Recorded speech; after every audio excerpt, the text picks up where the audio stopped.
সংখ্যা বেশি হয়ে গেছে।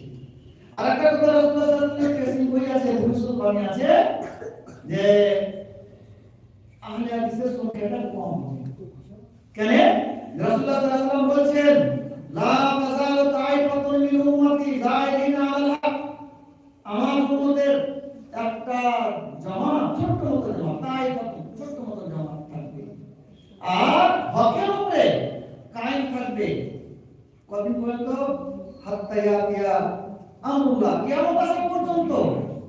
কিয়ামত অবধি থাকবে একটা ছোট্ট মতো জামাত, তাইফাতুন ছোট্ট মতো জামাত। আর কিয়ামত অবধি থাকবে লা ইয়াযুরুহুম মান খালাহুম, কেউ যদি তাকে ক্ষতি পৌঁছাবো মনে করে ক্ষতি করতে পারবে না তাদের, আল্লাহ তাদের মদদ করবে। তো বুঝতে পারা গেল যে আহলে হাদিসের সংখ্যা কম থাকবে, থাকবে কিন্তু কিয়ামত হবে। তো হয়তো মনে মনে বলবেন না আহলে